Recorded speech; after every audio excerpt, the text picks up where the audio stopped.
Welcome back everybody. So this is gonna be a quick update video for you guys on stock market, and before we get started, please smash that like button, and 100 plus likes on this video would be greatly appreciated guys. And if you're new here, consider subscribing. Now if you want to get my daily trade ideas, swing trade ideas, live trading, and you want to support the channel, definitely check out their link down below in the description for Patreon. So before we get started, we do have some big things coming our way. We have some earnings. Well, we got Palantir on Monday, and then we got PayPal, Spotify, AMD, Google. That's a big one right there. We also have PepsiCo. Lots of earnings this week. We have Uber, Ford, QCOM, ARM, and then we also have Amazon reporting, including Eli Lilly on Thursday. So lots of earnings. And then on top of that, we also have some data that is coming out this week. You can see ISM. We got some Fed speakers speaking this week, bunch of them.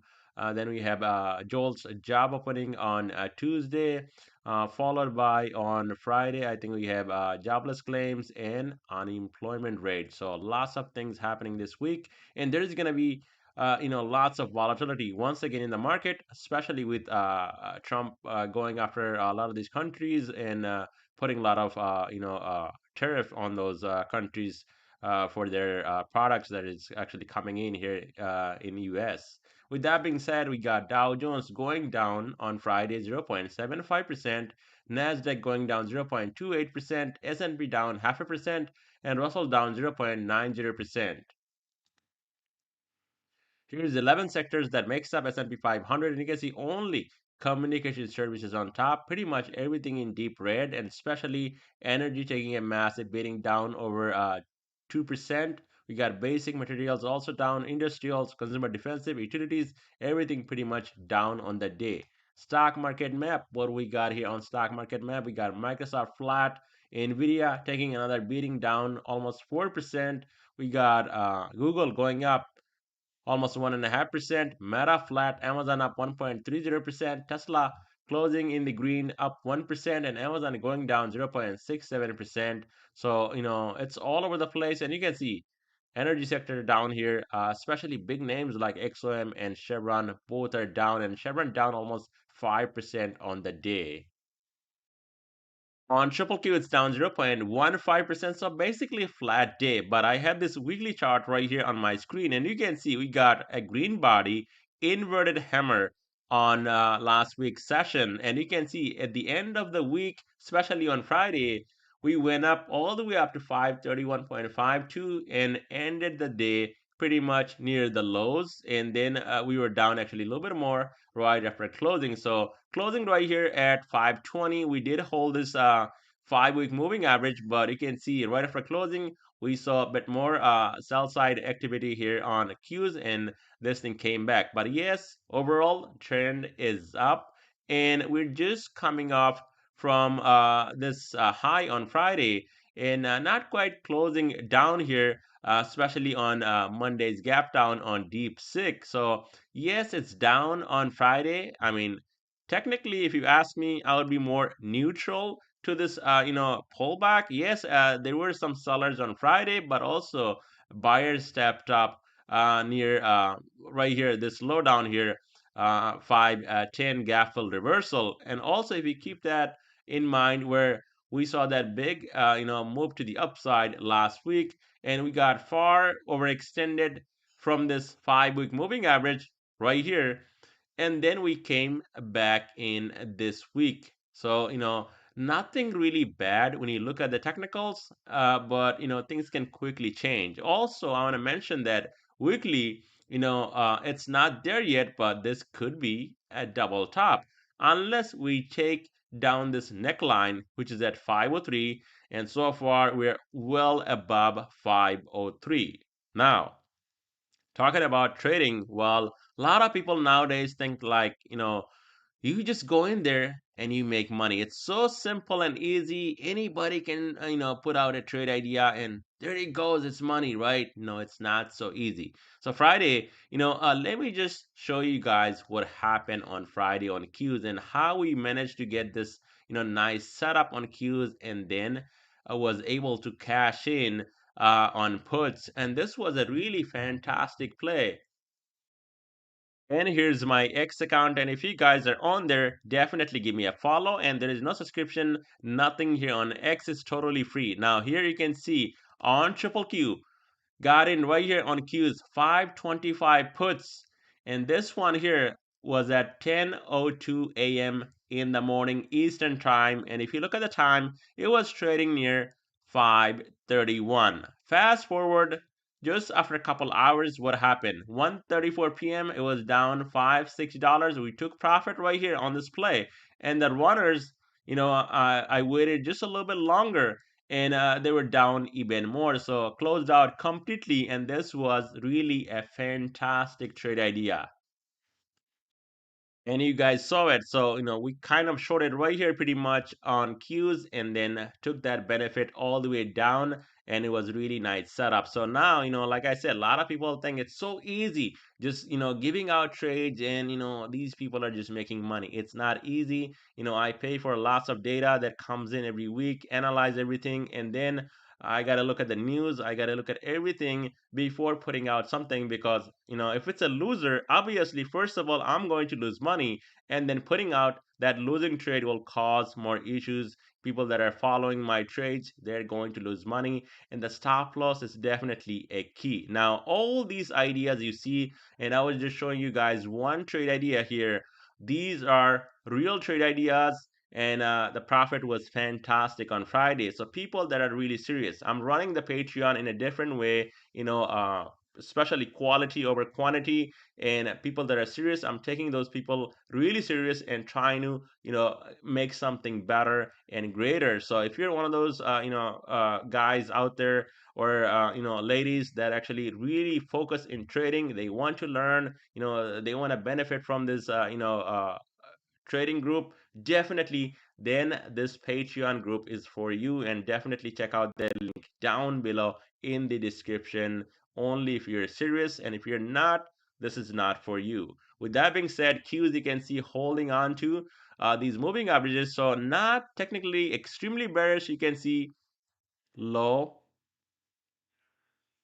high, then we have another high right here. This candle was higher than this candle, and we actually held right here at 520 into closing. So below that, we also have support, strong support around a 516-ish. And only below that, we have the concern of breaking down below 510, and that should take us back to 503. Now to the upside, as long as I would say 520 to maybe even 518, 50-day and 20-day moving average can hold, you're going to see a move back up to the upside. In that case, 527 needs to break, and then you're going to see Q is coming back up to this high right here, 533 on this daily time frame. So on SPY ETF, it's down 0.5%, and you can see we also got the similar pattern. We have an inverted hammer, green hammer on this weekly time frame. And if you look at my screen, what happened here, you can see we came back up really fast, went higher, gap up and go, gap up and go, and then we came back with some news, some catalyst. Now also, this could be a double top. We have no confirmation until, I would say, 586 to 585 breaks this neckline, and then we stay under that neckline. In that case, we might see SPY going down much lower. Then we can talk about even more downside. But as of right now, I mean, we're just coming off of this high right here, pulling back into these moving averages right here. So the key level here on SPY definitely would be 600. Only below that, watch out for 595, and then we can go much lower. Here you can see on daily time frame, we did not close this gap. We still have this gap down here, and we're just pulling back from this high right here. And now there will be resistance at 609. I gotta push this up a little bit more. Here you go, 609. So now it's holding here at 600, 13-day moving average, and the support. Underneath that level, we do have support right here. That's going to be around 595 to this gap, 594.35. And only if SPY actually falls below that, then this gap comes into play, which is going to be a strong support, weekly support, 585 to 586 gap fill reversal. To the upside, now there will be resistance at 603. Over that, you're going to see a move back up to 609, and perhaps from there, we can trade into blue skies, which can cause SPY to go even higher up to 612. That is this week expected move. And over that, possibly even 615. That is where upper Bollinger Band is heading as of right now. On Dow Jones is down 0.76%. So this thing had a massive run from these lows down here all the way up to 450 on Friday. And we're just cooling off from 450, almost near all-time highs, only $1.50 away from this all-time high. But on a weekly time frame, like I said, just like SPY and Qs, this could be a double top, but we have no confirmation. And coming off of this high, we can totally afford this pullback down here 445, which is holding into closing. So going into Monday session, if we open under 445, there is a chance Dow Jones can come down to 441, 13-day moving average, possibly down to 50-day moving average, 437, and below that 435 gap fill reversal at 433. To the upside, now there will be resistance at 447.38, 5-day moving average, this green line. Over that, you're going to see 451 and possibly will trade into blue skies once again, which could be brand new all-time high at 455 to 456 on Dow Jones. On IWM, it's down 0.90%. So you can see IWM is flagging right here, bull flagging. We got the breakout almost on Friday, but not quite the breakout that we got end of the day, pulling back down to not even holding this critical support 227. So Jay Powell definitely not helping out small caps with rate cuts. He said, he's not gonna get into politics. He's not going to comment on what Trump says, and there was no call between Trump and Jay Powell about cutting rates. So, he's going to stay out of politics. Same scripted lines as usual. He says all the time on FMC, and we pretty much got nothing out of him. Same thing we already knew. Market was pricing that in, so nothing happened. This sell-off happened because of Trump's tariff, and we will see how that plays out going into next week. So here on IWM, there will be resistance at 227, 230 right here, I would say, 50-day moving average. And over that, you're going to see a move possibly up to 232 to even 238. Now, IWM falls below 20-day moving average, 225 here. That's going to be really bad. You're going to see a dump up down to 220. That's going to be this gap fill reversal right here, which can happen. So watch out for that on IWM. On VIX, it's up 3.72%. So VIX was up all the way up to look at this right here, 17 bucks. We came back just a little bit, and you can see, this whole week, VIX was all over the place. DeepSeek news came out, and there was a massive spike back up to the upside. What was that? Almost 22, 23, and now it's trading well over 15 bucks. And if you look at my screen, it just closing around this red line 5-day moving average 1663, not quite over that. So going into next week, VIX can stay over, I would say, 18 bucks. That's going to be extremely bullish on VIX for more upside. And if this thing stays under 16 and breaks under 15 bucks, key level of support that we held on Friday, then you're going to see continuation to the downside. But I can tell you one thing, you're not going to see an easy market next week. There is going to be lots of volatility that you're going to see in this market, especially in this current situation with DeepSeek, and then in top of that, Trump, putting all these tariff on all these countries. That's not going to be easy way to trade this week. So before we end this video, guys, make sure to hit that like button. It takes a lot of my time to put out these videos for you guys. As you can see, I'm not even putting out that many videos because it takes time, it takes an effort, and when you see people appreciating your effort, you want to put out more contents. So definitely it's going to help, and it's going to, give me that energy to put out more contents, possibly more trade ideas like I did before with my big mega cap stocks update and a stock market update. I'll put out more trade ideas, including some plays that I did before. I'll be putting out that in my next video. Now, with that being said, I want to look at the dollar and 10-year yield, and you can see massive pump to the upside on Friday, and that caused lots of damage on SPY ETF. So next week, keep an eye on dollar. You can see right here this resistance. If this thing breaks over 108.49, we might see a pop back up to 109.26, and that's going to cause more damage on S&P 500 unless this thing cools off once again, comes back to 107.50 and finds support and then goes lower. In that case, all-time highs might be coming again here in near future. Now, also just want to quickly look at the 10-year yield, and you can see this one also. I mean, this is looking really good, guys, and that should be concerning, especially people that are just buying calls blindly and not looking at all the other factors in the market.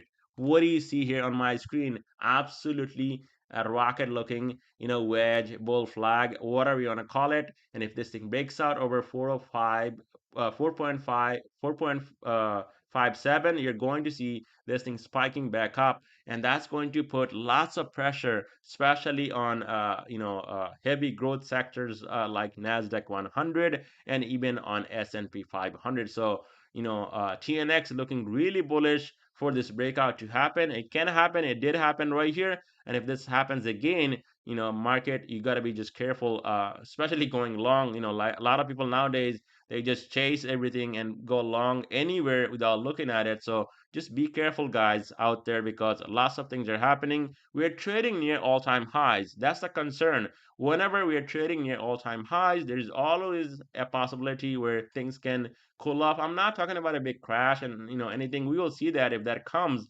But things can pull back, like we got the surprise last Monday. DeepSeek, remember, happened over the weekend, and then massive 4% drop on Monday. So things can quickly change in the market where you have no idea where you went long, and then you're losing all the money you have. So be careful going into next week, and I'll definitely keep you guys updated going into Monday's session.